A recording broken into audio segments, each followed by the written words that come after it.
Okay, तो ये वाला तो क्वेश्चन हो गया था। ठीक है, अब मैं आगे बढ़ाता हूँ। ये क्वेश्चन पढ़िए, ये क्वेश्चन इन्वायरमेंट से ही है और उसके 5 स्टेटमेंट दिए हुए हैं आपके क्लाइमेट चेंज और इंटरनेशनल पॉलिसीज। आज हम उसी से संबंधित आपको फ्लैश कार्ड भी देने वाले हैं शाम तक। तो पहले तो इसको पढ़ लें। अच्छा क्वेश्चन, ऐसे ही क्वेश्चंस बनने के चांसेस हैं।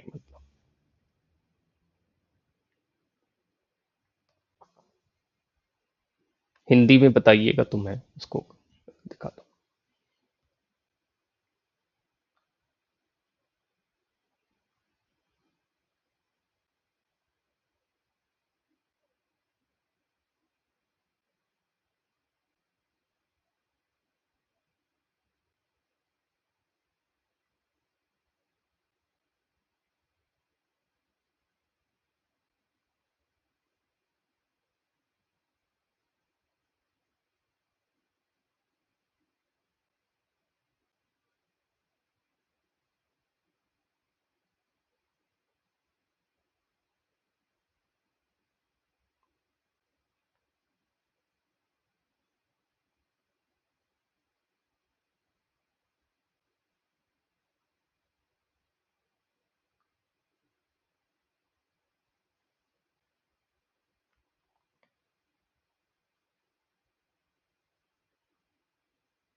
सर मुझे ऑप्शन सी लग रहा है। सर मुझे ओके, ऑप्शन ए लग रहा है।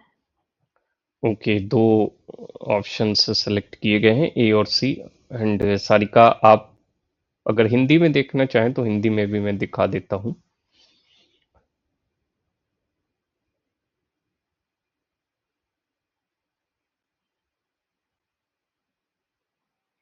नहीं सर, मुझे हम्म, मुझे ए लग रहा है। ओके, ए को 2 पर्सन्स ने चूज किया है, सारिका और शिवांगी जी ने। तो हम पहले ए को लगाते हैं, ए की वोटिंग ज्यादा है। यस, राइट, ए ही सही है। फोर्थ ऑप्शन गलत है इसमें। आइए इसको पढ़ते हैं। अलग अलग इसमें जो क्लाइमेट चेंज से संबंधित जो फ्रेमवर्क या जो भी इनिशिएटिव लिया गया है उसको बताया है, पॉलिसीज को। अच्छा क्वेश्चन है।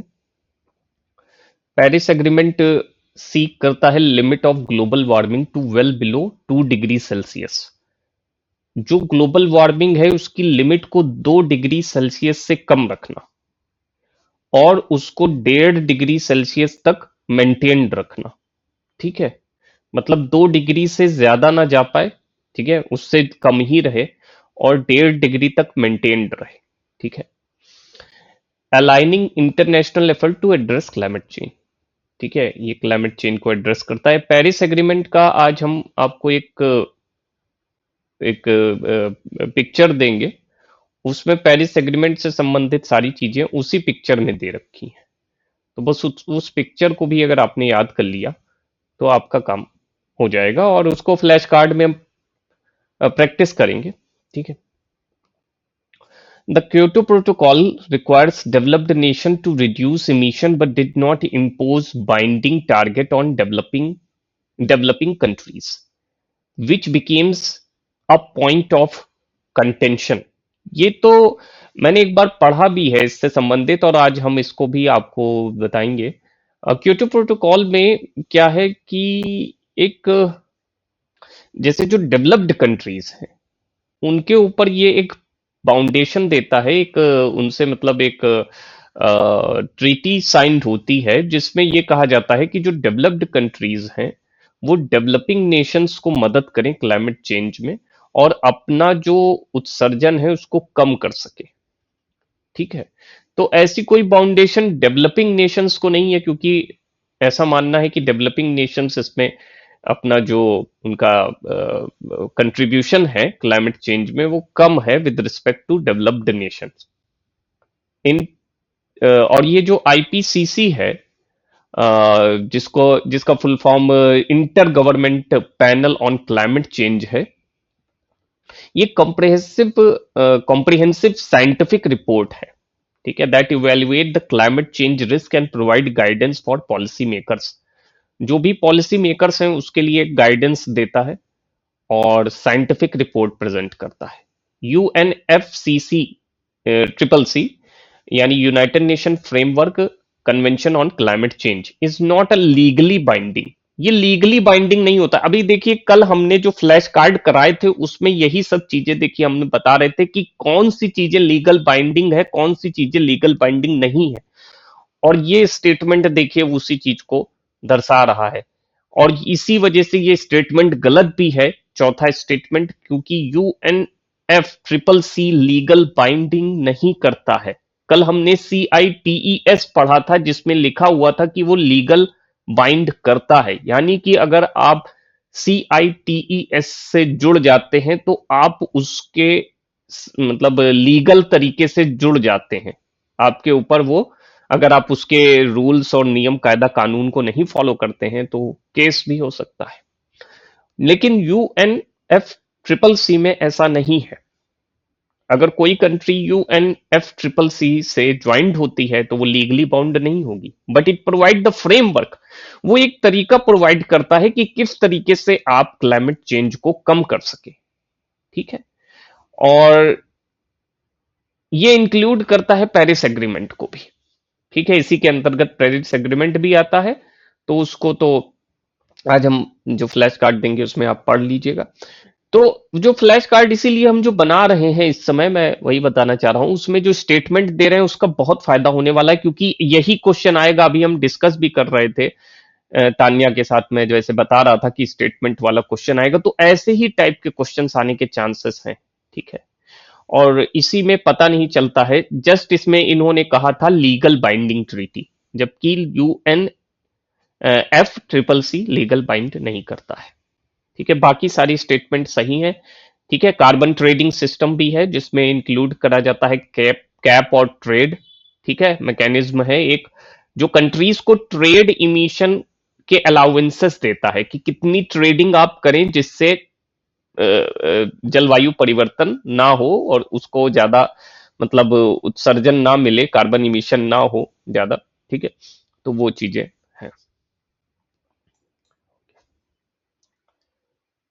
हाँ, तो ये नया क्वेश्चन है और ये केस स्टडी है। आप पहले इसको इंग्लिश में पढ़ लें, अगर हिंदी में बताना मतलब चाहेंगे तो हम इसको कन्वर्ट कर देंगे लैंग्वेज को।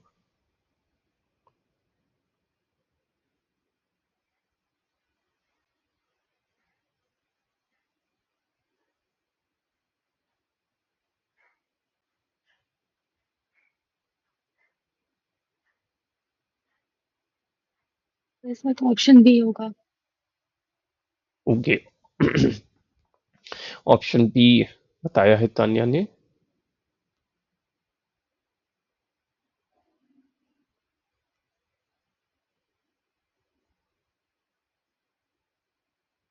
हाँ सर, बी होगा।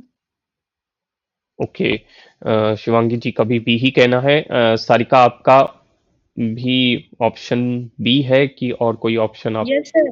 Okay, yes sir, B. Self fulfilling prophecy को सबने सेलेक्ट किया है and that is right. Self fulfilling prophecy ही इसका राइट आंसर है। आइए पहले इस केस स्टडी को थोड़ा सा पढ़ लेते हैं। In a school setting, a teacher believes that a certain group of students will perform poorly in their exams because they come from underprivileged background।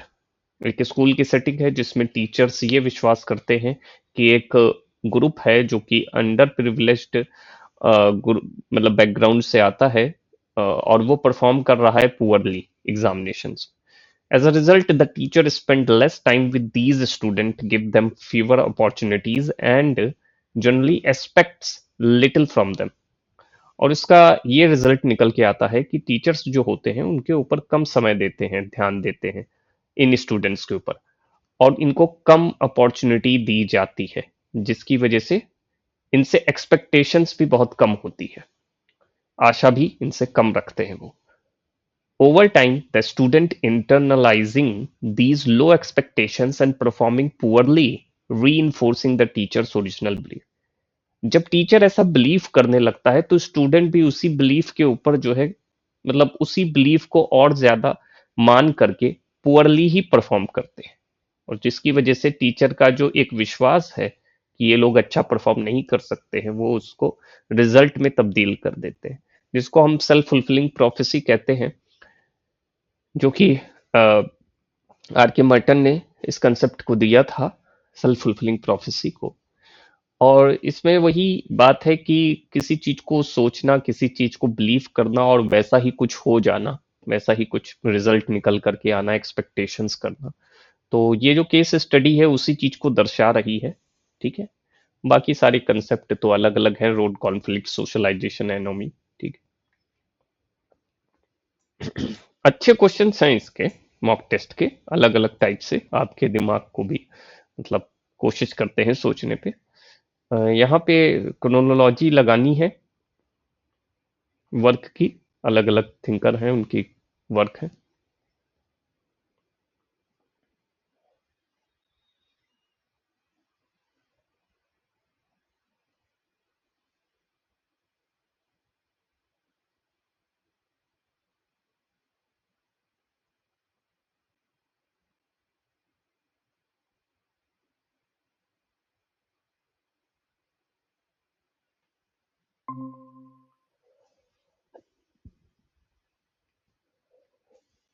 पर ए लग रहा है, ए होना चाहिए जहाँ तक। ओके, ये लग रहा है तान्या को। यस,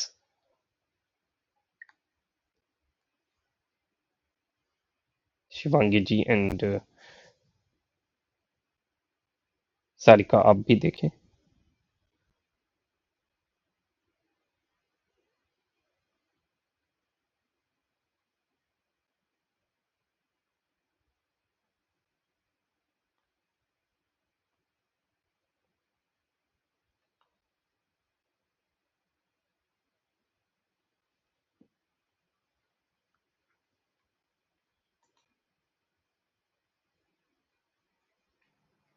सर डी लग रहा है।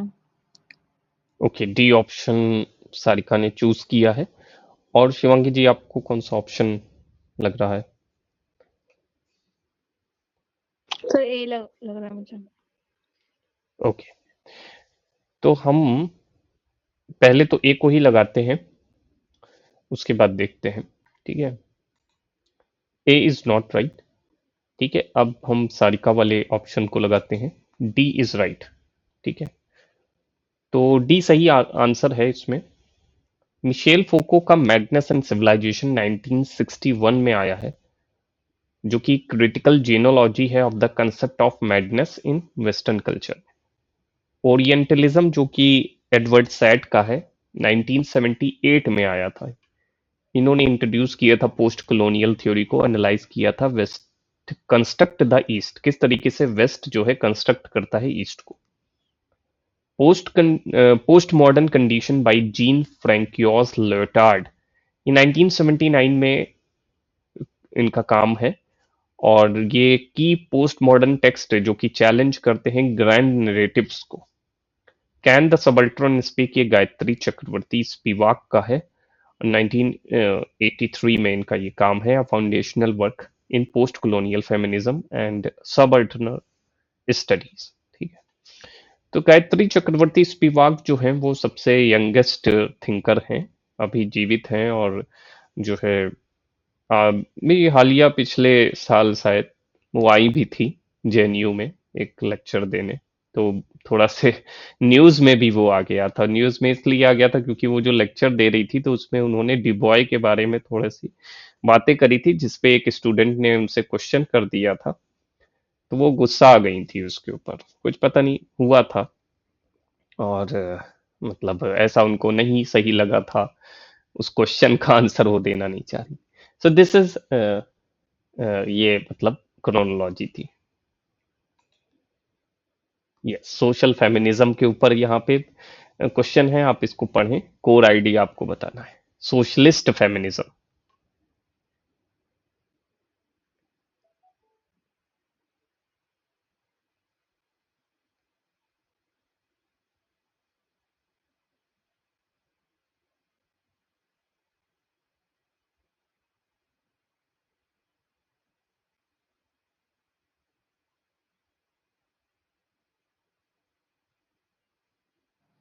सर सी लग रहा है।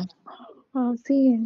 हम्म, सी ऑप्शन। यस प्लस सी होगा। ओके, तो हम सी को लगाते हैं एंड सी इज राइट, बहुत सही।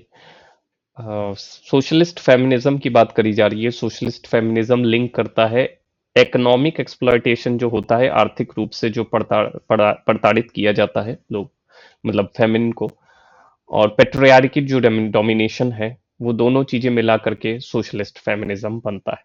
ठीक है, बाकी चीजें आप पढ़ लेना जब आपको वीडियो मिलेगा। ठीक है। In the context of Levi-Strauss structuralism, which of the following best explain his view on mythology and symbolism? ठीक है, तो उनका मिथोलॉजी है ही, और सिंबोलिज्म उसको एक्सप्लेन करना है, ये पॉइंट्स आपके सामने हैं।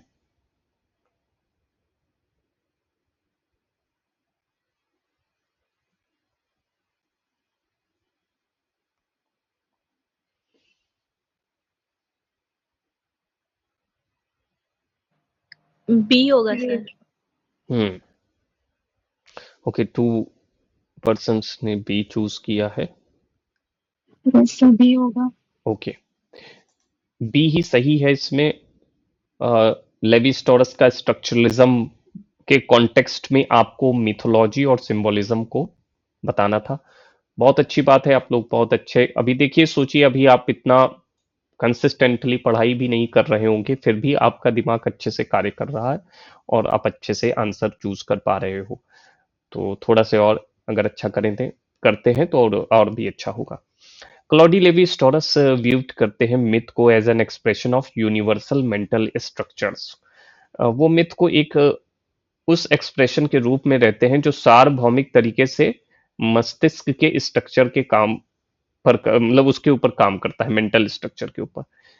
तो पार्टिकुलरली बाइनरी अपोजिशन की बात करते हैं, वो एक सही एक गलत, ये लाइफ और डेथ, नेचर कल्चर, रॉ और कुक्ड वाली बात उन्होंने करी थी। तो उसी चीज को लेकर के ये क्वेश्चन ही था कि किस तरीके से वो मिथोलॉजी और सिंबलिज्म को दिखाते हैं अपनी थ्योरीज में, जो कि उन्होंने स्ट्रक्चरलिज्म में बताई है। तो आई होप आपने समझा और अच्छे से इसका आंसर किया। नेक्स्ट क्वेश्चन की ओर चलते हैं। केस स्टडी वाला है, सिंगल लाइन में केस स्टडी दे रखी है, उसके बाद आपको मेथड चूज करना है।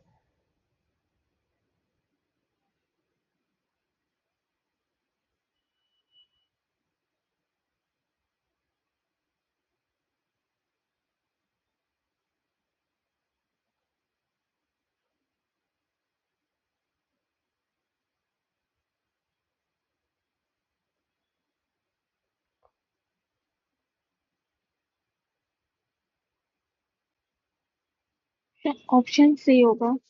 हाँ सी हो। ऑप्शन सी सिलेक्ट किया है। सारिका, आपको क्या लग रहा है?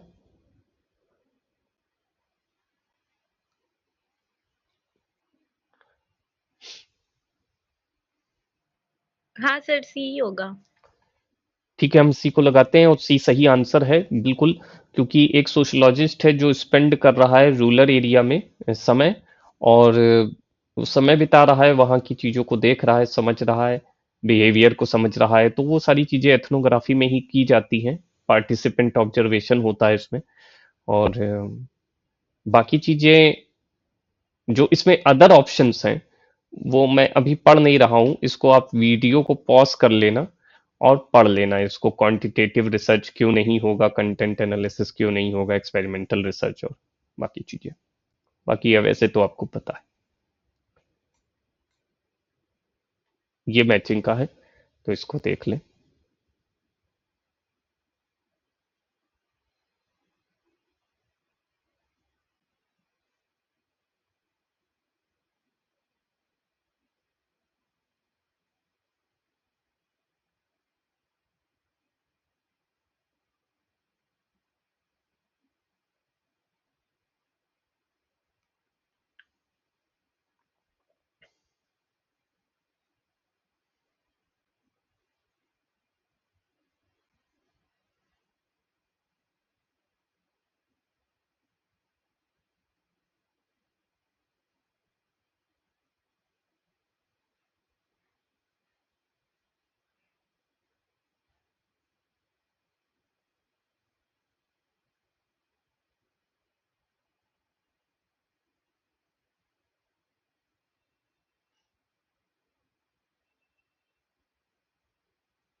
यस।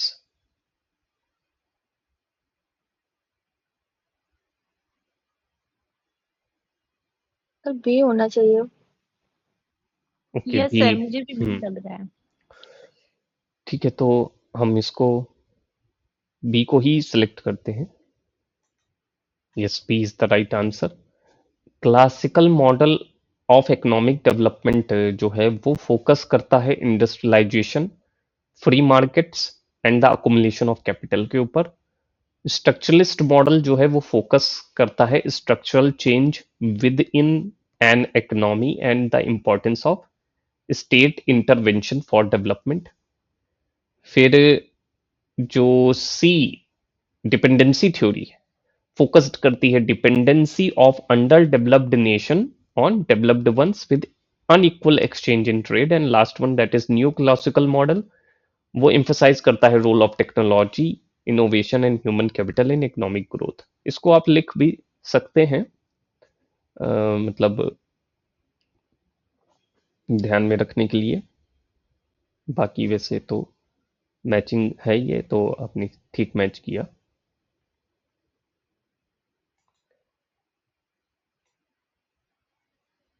कल्चर के कंसेप्ट को सोशोलॉजी में लिया जाता है तो उससे संबंधित यहाँ पे स्टेटमेंट्स हैं। The statement given according to that, so you can select the true statement।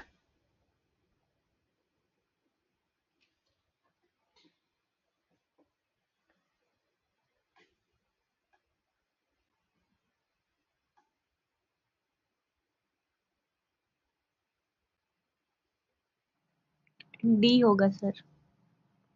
कि डी को बताया है second and fourth.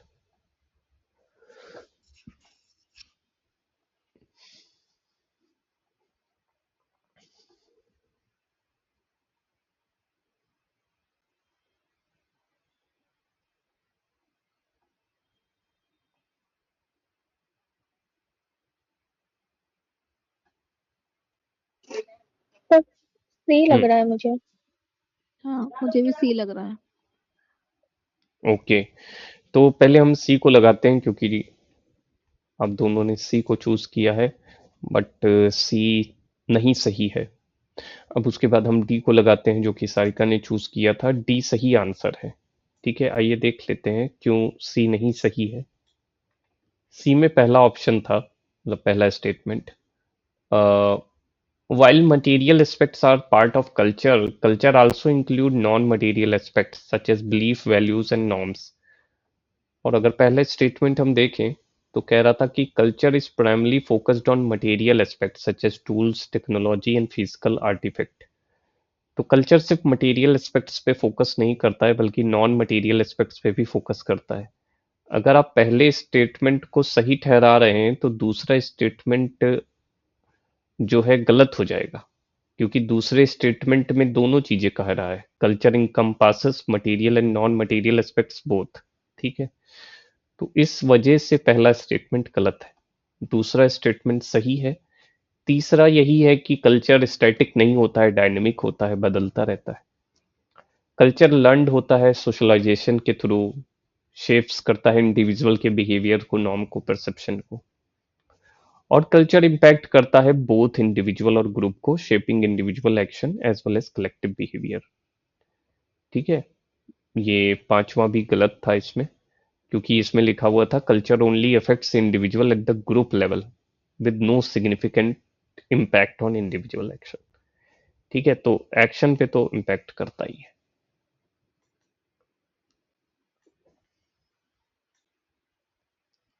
Which of the following statement correctly apply to the sociological understanding of caste and class?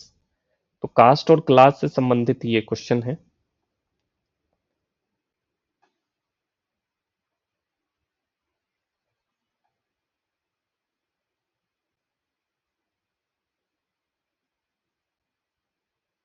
ये कुछ इस तरह के question कई बार सोशियोलॉजी में रिपीट होते रहते हैं।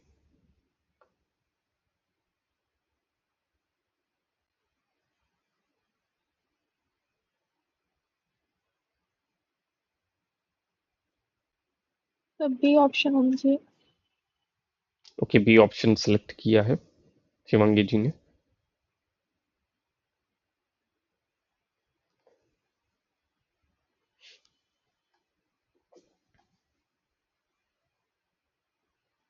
सर मुझे सी लग रहा है। Okay,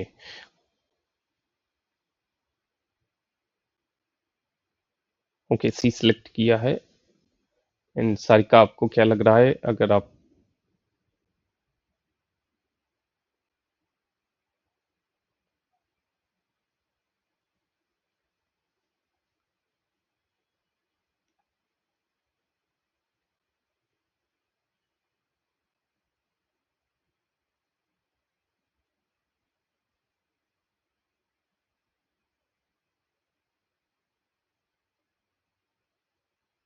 yes,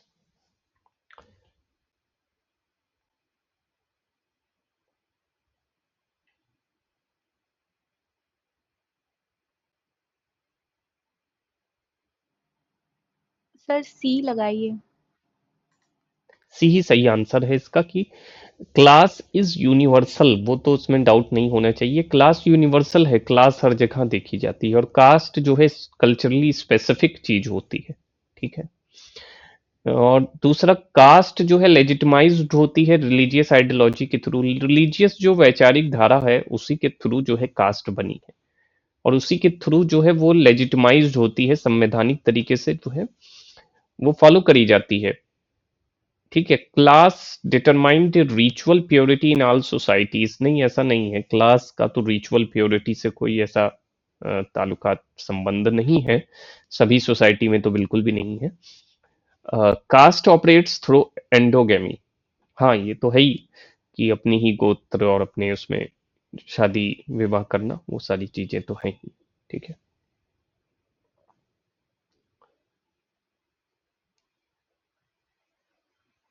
okay. मैं ना वो क्लास को ना काश पढ़ रही थी, इसलिए मैं सोच रही थी ये मतलब नहीं, लेकिन आगे की लाइन थी इसलिए मुझे लगा कि हाँ ये हो सकता है, लेकिन इतना मैं बताइए क्लास मतलब नहीं पढ़। यस राइट, बिल्कुल। ठीक है, तो वो हो जाता है खैर क्वेश्चंस के देखने में और समझने के तरीके में। यहाँ पे ब्रिकोलेज को लेकर के क्वेश्चन है, कंसेप्ट जो ब्रिकोलेज को दर्शाता है in relation to cultural creativity. बड़ी को लेज आप पहले बताएं, उसके बाद हम देखते हैं इसको किसने दिया था और क्या है।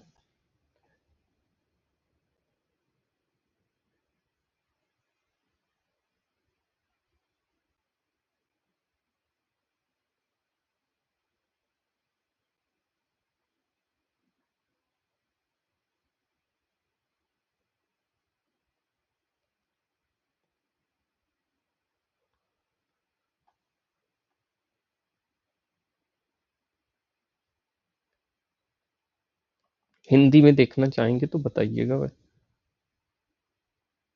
सर ए होगा। ओके, ए बताया है शिवांगी जी ने।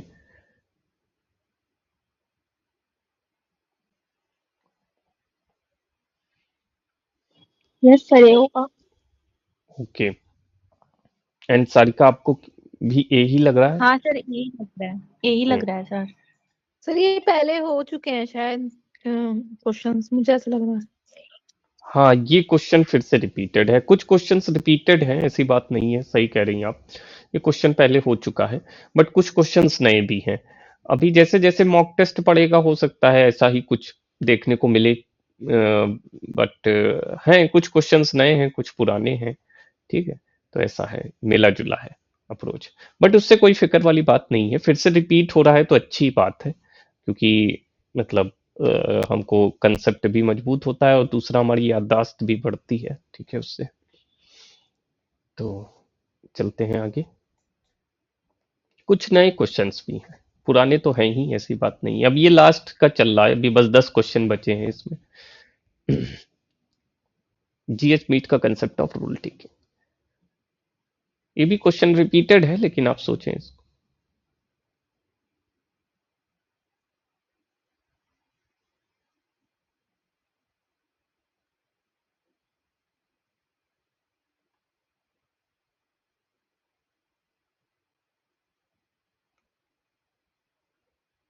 डी डी होगा, होगा। Option D.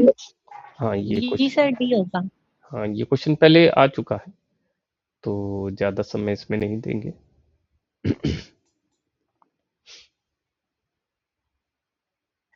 मैचिंग है।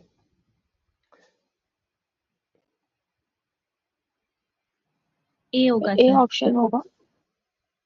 ओके, ए ऑप्शन चूज कर लिया है सभी ने, ए ही सही है। दी स्कूलिंग सोसाइटी वानिलिज का है ही, सभी को पता ही है, और बी सेकंड एक ही ऑप्शन में है, पहले वाले में।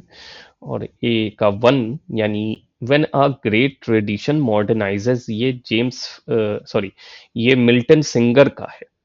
और गोल्डन बॉग, ये आपको पता ही है, जेम्स फ्रेजर का है। और sex and temperament in three primitive society, Margaret Mead का। मैं नीचे कर दे रहा हूँ ताकि ये जो एक्सप्लेनेशन इसमें नीचे दे रखा है इसको भी आप देख लेना। ये मतलब जो बुक कह रही होती है थोड़ा एक लाइन में ये बता देता है, तो उसको भी पढ़ लीजिएगा, ताकि क्योंकि क्वेश्चन इस तरीके से भी फ्रेम होता है कि किस बुक में इन्होंने क्या किया था, क्या कहा था, वो कौन सी बुक थी, ऐसे करके। गांधी जी के स्वराज के ऊपर क्वेश्चन है, सोशोलॉजिकल विजन ऑफ स्वराज।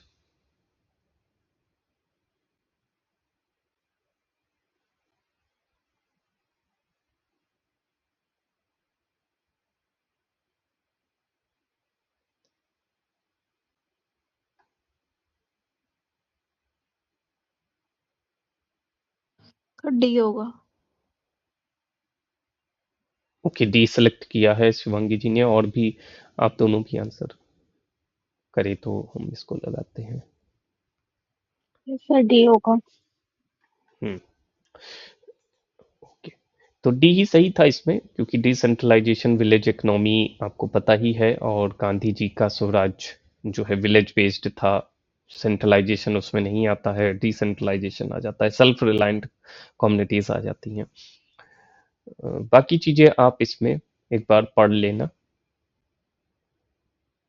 क्योंकि ऑलरेडी हमने कल जो है देखा ही था। इनका स्वराज ये आज का है, और लास्ट टाइम जब हमने किया था तो एक और इनका जो कंसेप्ट है वो पूछा था इसमें मॉक टेस्ट में, ठीक है।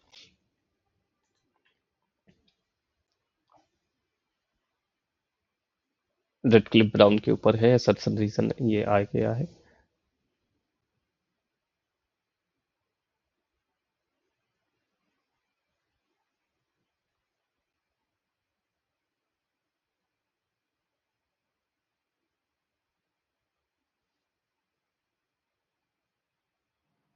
ए होगा सर। ओके,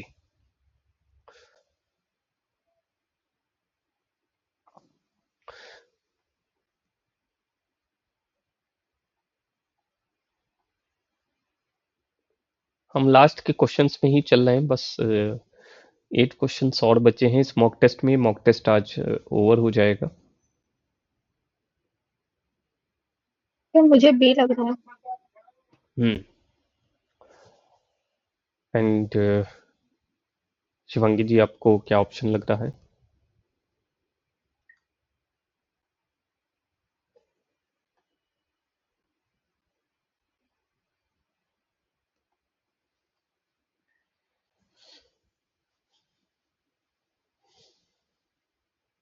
सर मुझे सी लग रहा है।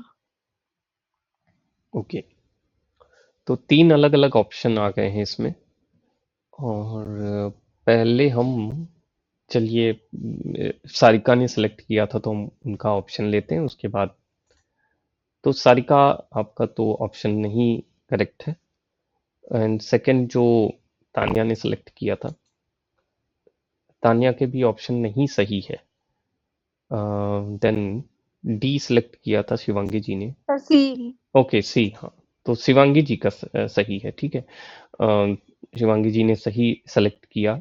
इसका आंसर सी है, यानी कि असर्शन सही है और रीजन इसका फॉल्स है। आइए देखते हैं क्यों है ऐसा। रेडक्लिफ ब्राउन, मैं नीचे करता हूँ एक्सप्लेनेशन पे। Radcliffe Brown was a structural functionalist, जो कि हमको पता है, who saw institution as serving the needs of the social structure, not individuals. अब रेडक्लिफ ब्राउन जो है स्ट्रक्चरल फंक्शनलिस्ट है, जो ये देखते हैं कि जो संस्थान है वो सर्व करते हैं नीड जो है सोशल स्ट्रक्चर की, ना कि एक इंडिविजुअल की। वो इंडिविजुअल को नहीं बल्कि पूरे सोशल स्ट्रक्चर को देखते थे, ठीक है, और उसके हिसाब से वो नीड की बात करते थे। He study how institution help maintain societal equilibrium. तो इस वजह से पहला जो स्टेटमेंट है वो सही है, क्योंकि पहला स्टेटमेंट आप देखें कि Radcliffe Brown focused on the contribution of social institution to maintain the maintenance of the social structure, ठीक है। तो सोशल इंस्टीट्यूशन का कंट्रीब्यूशन होता है मेंटेनेंस करने के लिए सोशल स्ट्रक्चर को। अब दूसरा क्यों रॉन्ग हुआ कि Malinowski argued that cultural practices should primarily be analysed in term of how they serve the survival need of social institutions. ये फॉल्स है, क्योंकि मेलानोव्स्की इम्फेसाइज करते हैं इंडिविजुअल बायोलॉजिकल और साइकोलॉजिकल नीड के ऊपर, ना कि जो है सर्वाइवल ऑफ इंस्टीट्यूशन के ऊपर। ये स्टेटमेंट ये कह रहा था कि मेलानोव्स्की आर्ग्यू करते हैं कि जो कल्चरल प्रैक्टिसेस करी जाती हैं should primarily be analyzed in term of how they serve the survival need of social institution। उनको इस तरीके से एनालाइज करना चाहिए कि वो कितना जो है सर्व कर रही हैं, कितना मतलब काम कर रही हैं सर्वाइवल नीड के लिए सोशल इंस्टीट्यूशन के। जबकि वहां पे लिखा होना चाहिए कि इंडिविजुअल बायोलॉजिकल और साइकोलॉजिकल नीड, ना कि नीड ऑफ सोशल इंस्टीट्यूशन। तो वो चीज वहां पे गलत लिखी हुई है, इस वजह से सेकंड स्टेटमेंट गलत हो जाता है। तो Malevsky was a functionalist view at the individual level, whereas the Radcliffe Brown focused on social structure। Malevsky focus करते थे इंडिविजुअल के लेवल पे, तो वहीं पे रेडक्लिफ ब्राउन फोकस करते हैं सोशल स्ट्रक्चर के ऊपर। तो दोनों में अंतर है जरा से, ठीक है। तो इस क्वेश्चन को आप एक बार फिर से देख लेना। अब तो खैर मेरे ख्याल से 10 क्वेश्चन इसी के हैं, कॉम्प्रीहेंशन के, एक समाप्ति हो चुका है। नहीं है, 2 क्वेश्चन बचे हैं।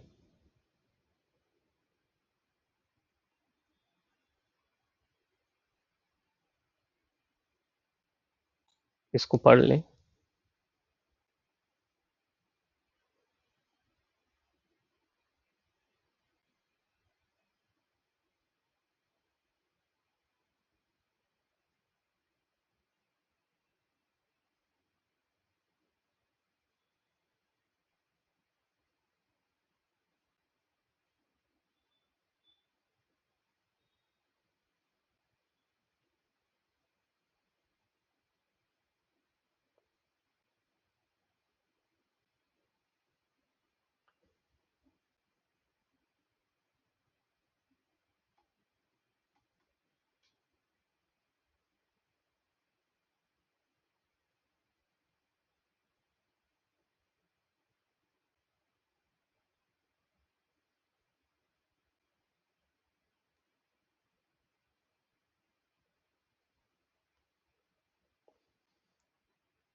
ए होना चाहिए सर।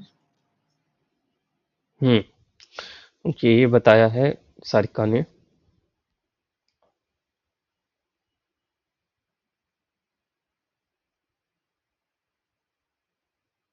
अब मुझे डी लग रहा है। कि तानिया को डी लग रहा है एंड शिवांगी जी आपको क्या लग रहा है?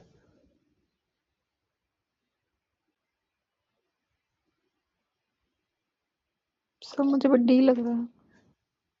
डी को लगाते हैं। डी ही सही आंसर है। ओके सारिका, पहला आंसर मतलब पहला ऑप्शन नहीं सही है। इसमें कह रहा है कि जो अर्बन सिटी है, in in a growing urban city a large number of young people are opting for the delayed marriage और रिमेनिंग सिंगल। जो ये ग्रोइंग अर्बन सिटीज बन रही हैं उसमें ज्यादातर जो यंग पीपल्स हैं वो या तो देर से शादी करते हैं या सिंगल रहते हैं। ये ट्रेंड जो है ड्राइवन हुआ है फोकस ऑन पर्सनल डेवलपमेंट, क्योंकि वो अपनी पर्सनल ग्रोथ के ऊपर, पर्सनल डेवलपमेंट के ऊपर ज़्यादा कार्य करते हैं, करियर ग्रोथ को ज़्यादा देखते हैं, फाइनेंशियल इंडिपेंडेंस चाहते हैं। बहुत सारे लोग जो है अपनी कास्ट से, अपनी कम्युनिटी से बाहर जाकर के शादी करना चाह रहे हैं और कर भी रहे हैं।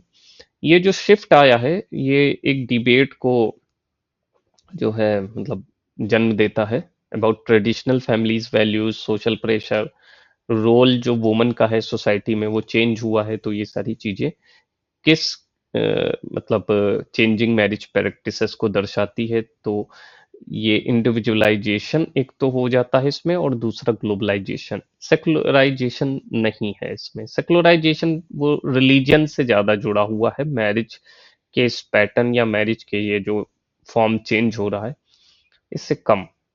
ग्लोबलाइजेशन ही एक इसका भाग है, क्योंकि ग्लोबलाइजेशन जो है सिर्फ और सिर्फ ट्रेडिंग या इकोनॉमिक चीजों से नहीं जुड़ा हुआ है, बल्कि उसका इम्पैक्ट जो है बिहेवियर और वैल्यूज पे, बिलीफ सिस्टम पे भी बहुत ज्यादा पड़ा है।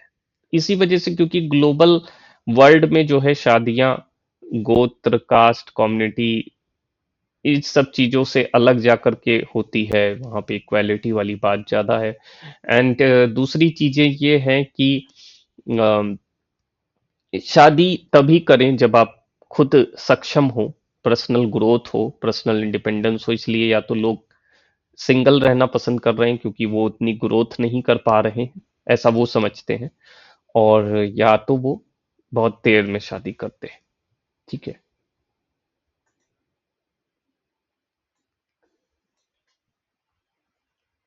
थिंकर्स हैं, उनके काम है।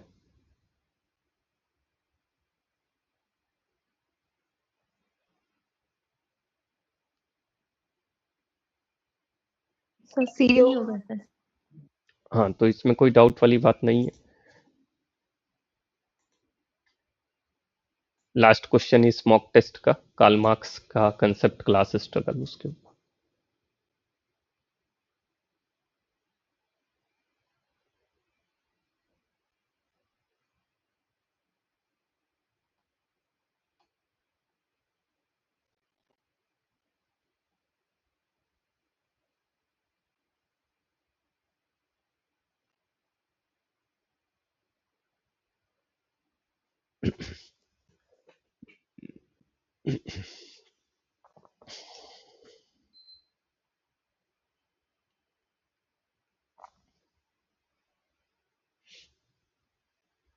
सर ए ऑप्शन होना चाहिए। हम्म ए ऑप्शन बात करी है, चूज किया है यस तानिया सर, ने। यस सर, ए होना चाहिए। ओके ए होगा। ओके, ए सभी ने चूज किया है, ए ही सही आंसर है, फोर्थ ऑप्शन नहीं सही है।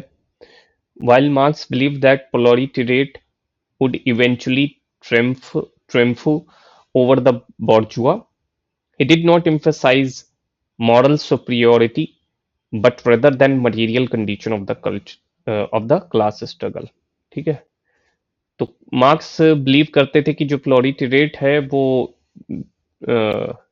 इवेंचुअली ट्रिम्फू मतलब जो है एक तरीके से ऊपर उठेगा बॉर्जुआ के ऊपर, but he did not emphasize moral superiority की बात नहीं करी थी उन्होंने। ठीक है, मटेरियल कंडीशन की बात करी थी क्लास स्ट्रगल में।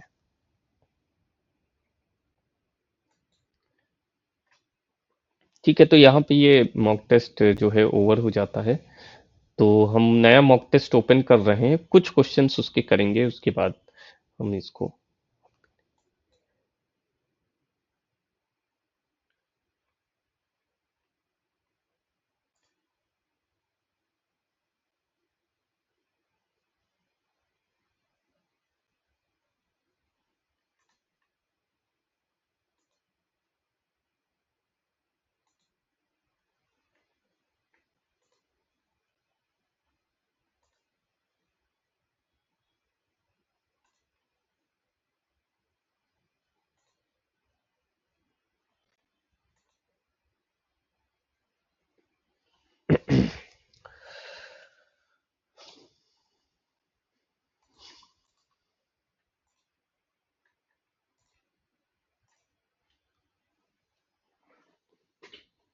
ठीक है, आप लोग को नया क्वेश्चन दिख गया होगा, इस ये नया मॉक टेस्ट है। Who criticized Davis and Morey's theory of stratification for favoring the upper class and ignoring the role of unskilled labor in society? Sir A होगा। ओके, ये बताया है शिवांगी जी ने। ए होगा सर। ओके, ए है, ठीक है इसका आंसर। बाकी आप इसमें नीचे जो एक्सप्लेनेशन दे रखा है इसको एक बार पढ़ लेना। मेल्विन ट्यूमिन ही थे, उन्होंने डायरेक्टली क्रिटिसाइज किया था डेविस और मोरे के फंक्शनल थ्योरी ऑफ स्ट्रेटिफिकेशन को। उन्होंने आर्ग्यू किया था लेजिटिमाइज्ड इनइक्वालिटी को, यानी जो असमानता है उसको भी लेजिटिमाइज कर देना, ठीक है, उसको भी लीगल कर देना, by favouring the upper class को फेवर करके। He pointed out that theory ignored the contribution of unskilled labour. वो पॉइंट करते थे इस थ्योरी की ओर कि किस तरीके से जो स्किल्ड लेबर नहीं है उनके कंट्रीब्यूशन को जो है इग्नोर किया जाता है और ओवरलुक किया जाता है। Unequal access to opportunities prevent fair competition, fair competition को प्रिवेंट करने के लिए अनइक्वल एक्सेस को ज्यादा लुक्ड किया जाता है, ज्यादा देखा जाता है। ठीक है, बाकी स्ट्रेटिफिकेशन के कंसेप्ट भी अलग अलग थिंकर जो थोड़ा बहुत बताते हैं यहाँ पे दिया हुआ है। सर एक बार वो 148 क्वेश्चन देखिएगा, पिछले वाले मॉक टेस्ट का। ओके वन, ओके मुझे पिछला मॉक टेस्ट खोलना पड़ेगा। कोई प्रॉब्लम थी उसमें? हाँ सर, उसमें जैसे मैंने मतलब अभी देखा, उसको चेक किया, उस टाइम मैंने एक्सप्लेनेशन पढ़ा तो उसमें सही दिया था एक्सप्लेनेशन, लेकिन मतलब आंसर गलत दिया था उसमें। ओके और वह जो आंसर मैंने बताया वही सही, मतलब वो एआई से देखा मैंने, जेमिनाई से, तो वो सही बता रहा था। एक बार ओके देख लीजिए सर। हाँ हम अच्छा अच्छा चलिए हम देख लेते हैं उसको। चलिए मुझे इसको खोलना पड़ेगा। ठीक है,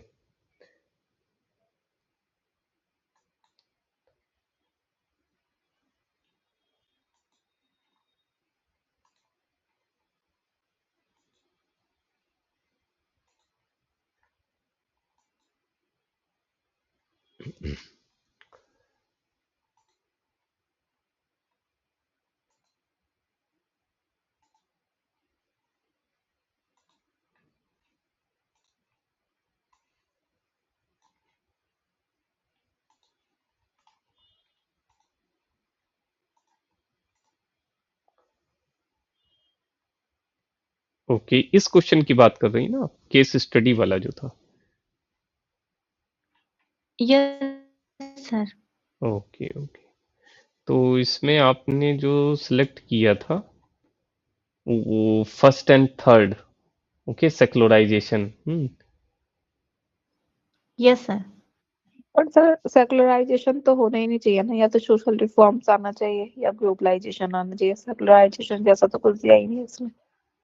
हाँ, सेक्युलराइजेशन, क्योंकि अगर हम इसको लगाते भी हैं तो इसका जो एक्सप्लेनेशन जो ये दे रहे हैं, एक मिनट हम देखते हैं कहाँ गया हमने, ये आंसर था इसका। तो इसमें दिया हुआ है से- हाँ, although the case involve changing practices, जो मतलब देखा जाए जबकि केस जो है इन्वॉल्व करता है चेंजिंग प्रैक्टिसेस को, secularization refers more to the diminishing role of religion in society. Secularization का मतलब होता है कि सारी के सारी जो धर्म है वो एक है, सेक्युलर हम कंट्री में तो रहते हैं। हाँ, सर इसमें जैसे दिया है, देखिए मतलब नीचे का स्टेटमेंट है, उसमें दिया है कि मतलब अदर वो कास्ट में भी मतलब वो शादी करना चाहते हैं, तो मतलब इसका मतलब वो ये है कि वो मतलब सभी धर्म को मतलब सभी रिलीजन को समान समझते हैं, तभी तो इसका भी मतलब तो यही हुआ।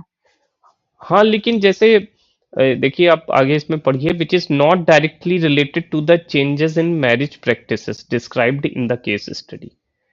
जैसे जो केस स्टडी जो इसमें दे रखी है वो ये दे रखी है कि जैसे जो अर्बन सिटीज हैं उसमें ज्यादातर जो यंग पीपुल्स हैं वो देर से शादी करते हैं या अकेले रहते हैं, और या जो है एक गोत्र में शादी नहीं करते, अलग गोत्र में करते हैं। तो रिलीजन वाली बात यहाँ पे नहीं करी गई है, यहाँ पे कास्ट और कम्युनिटी की बात करी गई है। ठीक है। तो सर यहाँ तक तो मान लीजिए इसमें ही आएगा, इंडिविजुअलाइजेशन में ही होगा यहाँ तक, हम्म। लेकिन मगर अगर नीचे वाली लाइन पढ़े तो वो फिर हम्म। वो सेक्युलराइजेशन में ही जाएगा। अच्छा, जो आगे लिखा हुआ है, the shift is accompanied by debate about traditional family values, social यहाँ से practices. many people are increasingly choosing to marry outside, यहाँ से मतलब ये स्टेटमेंट पूरा यही जाएगा, ग्लोबलाइजेशन पे तो नहीं जाएगा ये। सेक्युलराइजेशन नहीं जाएगा, सारी का ग्लोबलाइजेशन ही जाएगा इसमें। सेक्युलराइजेशन का तो मतलब यही होता है ना कि हम रिस्पेक्ट करें सारे रिलीजन्स की, और वहाँ मैरिज उससे कोई मतलब नहीं है, मैरिज और उससे वो ग्लोबलाइजेशन पे ही पूरा वो जा रहा है आंसर। नहीं, ग्लोबलाइजेशन पे कैसे जाएगा? अगर मतलब यहाँ पे ग्लोबलाइजेशन, इंडिविजुअलाइजेशन नहीं अरे होता तो ऐसे मतलब सोचो इसको ना, ले सकते थे। इंडिविजुअलाइजेशन वो अपनी जगह है, लेकिन ग्लोबलाइजेशन भी तो हो रहा है ना यहाँ पे, कि लेट शादियां हो रही हैं, लोग इंडिपेंडेंस के बारे में सोच रहे हैं। क्यों सोच रहे हैं? वेस्टर्न कल्चर को तो फॉलो करके इंडियन कल्चर इतना चेंज हो रहा है ना। ऐसा थोड़ी है वेस्टर्न कल्चर को देख लेकिन के ही हम। फिर ये भी मतलब अच्छा ठीक है, मैं दिखाती हूँ, एक्सप्लेनेशन देखा है मैंने। अच्छा, आपने जीमनी पे ये क्वेश्चन डाला था?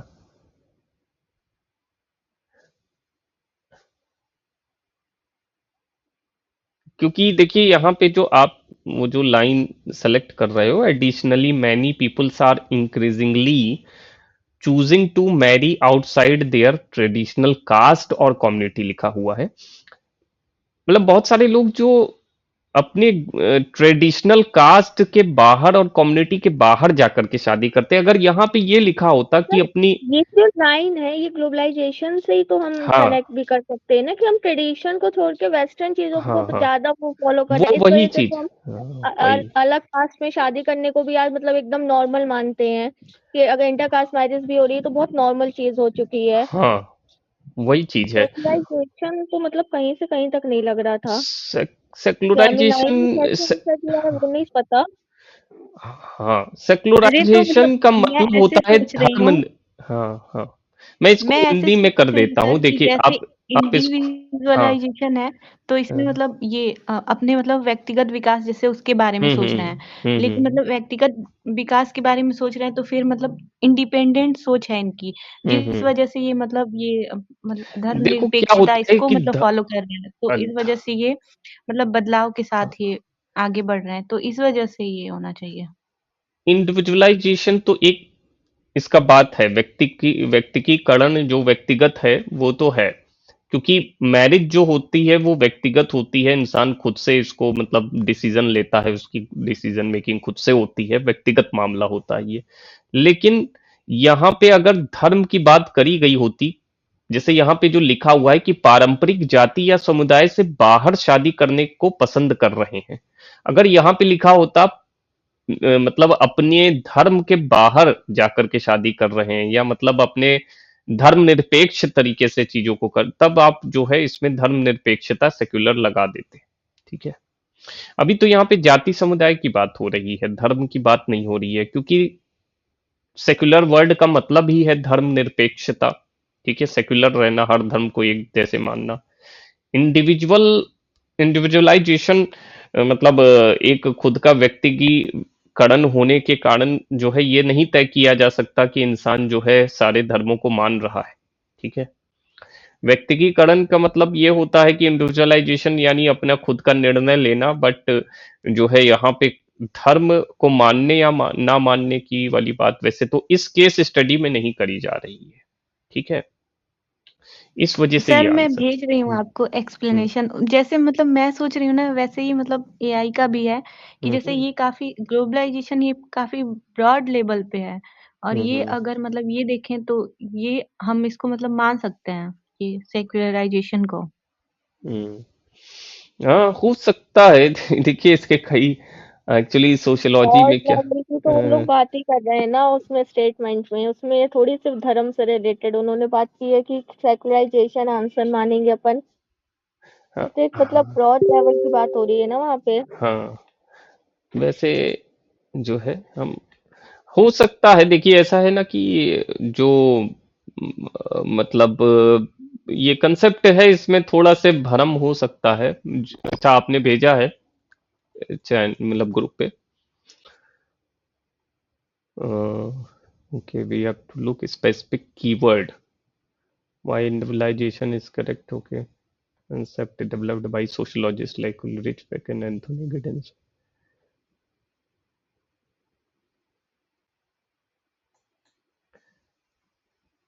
अच्छा, आप इसी में जरा इससे पूछिए कि as the answer given that is, इससे ये कहिए कि आंसर तो दिया हुआ है पहला और चौथा।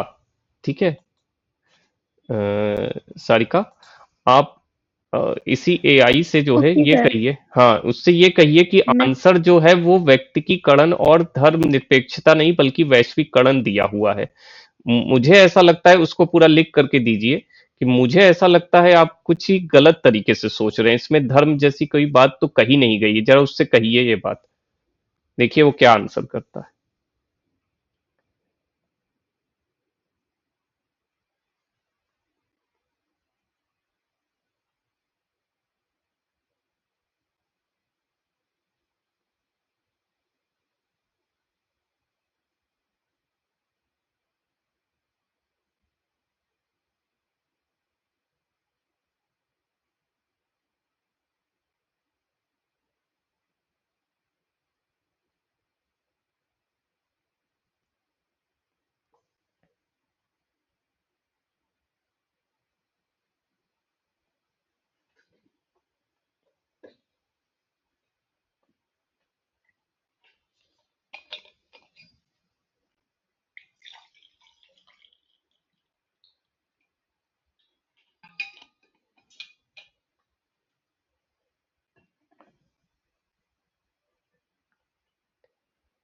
हाँ सर भेज रही हूँ सर मैं।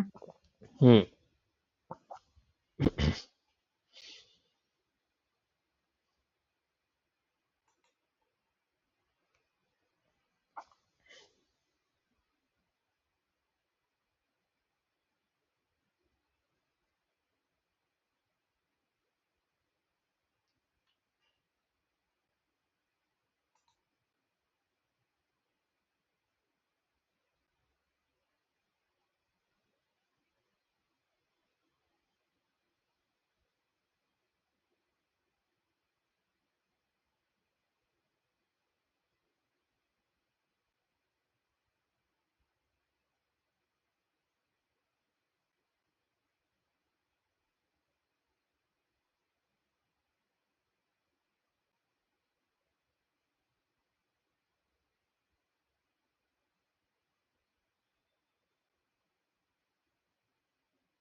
हम्म, अच्छा तो अच्छा, इनका मानना जो है दूसरा तरीका ये मान रहे हैं। अ, थोड़ा बहुत मतभेद है। एआई ये कह रहा है कि मतलब जो धर्मनिरपेक्षता है वही ज्यादा सही है, क्योंकि उसको ऐसा लग रहा है वैश्वीकरण जो ग्लोबलाइजेशन है वो बड़ा कंसेप्ट है, उसमें आर्थिक चीजें आ जाती हैं, ट्रेडिंग आ जाती है, बहुत सारी चीजें आ जाती हैं। इस कारणवश वो जो है उतना सूटेबल नहीं होगा विद रिस्पेक्ट टू धर्मनिरपेक्षता। हो सकता है, और सर क्योंकि यही कई होगा सर, ये हम्म। मतलब आप कहीं और भी देख लीजिए सर, जैसे हाँ मैं हाँ। सोच रही हूँ बिल्कुल मतलब वैसे ही एआई भी सोच रहा है। जैसे ये काफी ब्रॉड लेवल पे है, वैश्वीकरण के बाद मतलब पहले तो हम यहीं पे जाएंगे ना, यही बात तो दोनों को कंसीडर करेंगे, तब जाके फिर हाँ हाँ वैश्वीकरण के बारे में मतलब तब जाके सोचेंगे। हाँ, बात तो वैसे सही है, ऐसी बात नहीं है कि गलत है। लेकिन हाँ, थोड़ा थोड़ा मतलब कंफ्यूजन है। जैसे धर्मनिरपेक्षता भी एक इसका ऑप्शन हो सकता है, क्योंकि अगर धर्म को अलग करके देखा जाए तो कास्टिसिज्म हट करके फिर तो चलिए इसको ऐसा सर करते। हाँ सर, एक बार और कहीं देख लीजिएगा आप। हाँ, इसको और भी कहीं देख लेंगे। एक काम करूंगा मैं, कुछ लोगों को ये क्वेश्चन सेंड भी करूंगा, देखता हूँ वो क्या आंसर करते हैं, ठीक है। बाकी एआई से तो आपने चेक कर ही लिया है, और भी हम इसको थोड़ा से देखेंगे, ठीक है। कुछ सोशियोलॉजी के स्टूडेंट से और भी पूछेंगे कि इसका आंसर क्या होना चाहिए, तो उसके अनुसार देखें। चलिए, और अभी तो सर इसको इंग्लिश में दिखाइए। इंग्लिश में, हाँ।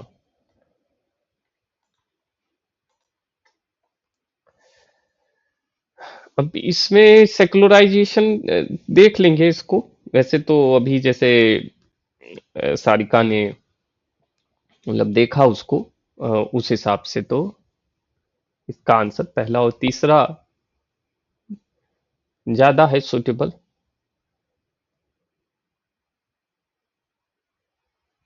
ग्लोबलाइजेशन वैसे है तो बड़ा कंसेप्ट, इसके अंदर काफी चीजें आ जाती हैं। ये होगा ही नहीं सर, ग्लोबलाइजेशन नहीं होगा इसमें। हम्म। अच्छा, तो हम देखेंगे इसको, पता करते हैं। अच्छा, हम रवि को भी भेज देंगे इसको, और बाकी खुद से भी देखते हैं, एक और स्टूडेंट हैं उनको भी देखते हैं भेज करके, क्या इसका आंसर वो सेलेक्ट करते हैं। अच्छा क्वेश्चन है। अ, चलिए देखेंगे इसको। बाकी हम सेकंड मॉक टेस्ट जो हमने स्टार्ट किया था, वैसे तो टाइम ऑलमोस्ट हो ही गया है, तो चलिए कल ही से खैर उस मॉक टेस्ट को लेते हैं। आज तो अभी इतने पे ही रहने देते हैं, और इस क्वेश्चन को हम देखेंगे। थोड़ा से कंफ्यूजन आया है तो उसको हम देखेंगे। होता है सोशियोलॉजी के क्वेश्चंस में, ऐसा होना लाजमी है।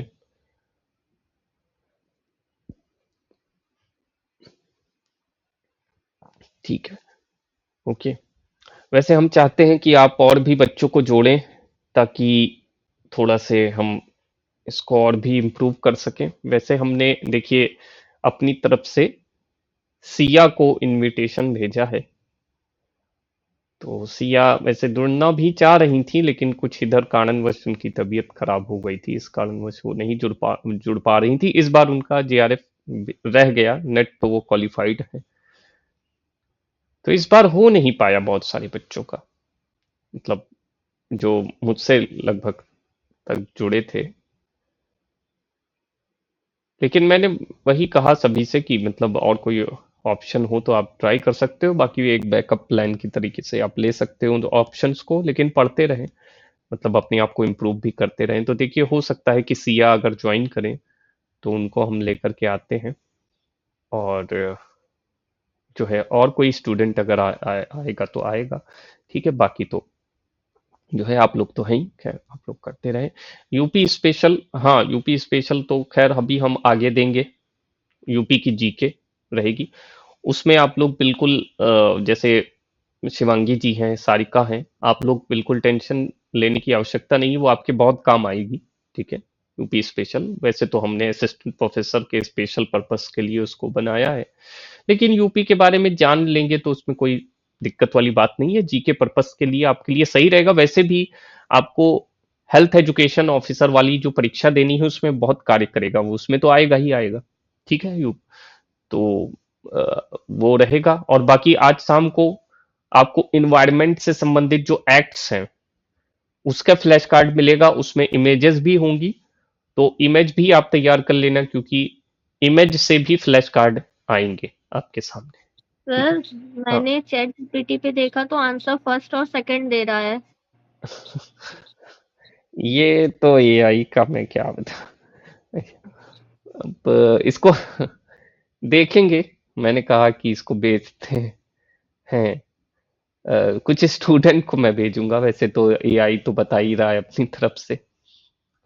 ये एआई कभी कदार बहुत कंफ्यूजन भी कर देता है, तो हम इसको और स्टूडेंट से पूछेंगे। ठीक है, फिर हम इस पे आते हैं। एक तो इसने कंफ्यूजिंग ऑप्शंस भी दे रखे हैं, थोड़े पास पास हैं, काफी सोशल रिफॉर्म भी हो सकता है, क्योंकि सामाजिक जो है हो सकता वाली चीजें बहुत हैं इसमें, तो वो चीजें हैं। चलिए देखते हैं इसको, तो खैर देखेंगे इस क्वेश्चन को। तो हम यही बता रहे थे कि शाम को हम अभी अभी मतलब आपको सेंड कर देंगे फ्लैश कार्ड, आप लोग देख लेना। कल हम वही फ्लैश कार्ड थोड़े से प्रैक्टिस करेंगे, हो सकता है पूरे ना याद हो पाए आपसे, क्योंकि उसमें डेट्स रहेंगी और कुछ स्टेटमेंट्स भी रहेंगे, जिसका मतलब इंपॉर्टेंट लगता है उसके रहेंगे। पेरिस एग्रीमेंट रहेगा, जो कि अभी हमने देखा, यूएनएफ ट्रिपल सी वो भी रहेगा, और मतलब जो भी आईपीसी एसएस जो है वो भी रहेगा। तो आप देख लेना, डेट्स याद कर लेना और कोशिश करना प्रैक्टिस कर लेना। बाकी कल हम प्रैक्टिस करेंगे तो याद तो कराएंगे ही, इसमें कोई बात नहीं है। ठीक है, सो करते रहे और ये क्वेश्चन को हम देखते हैं। ठीक है, और कि क्या है। ओके, ठीक है, यहीं पे इसको समाप्त करते हैं आज की क्लास को, जिसकी रिकॉर्डिंग मिल जाएगी।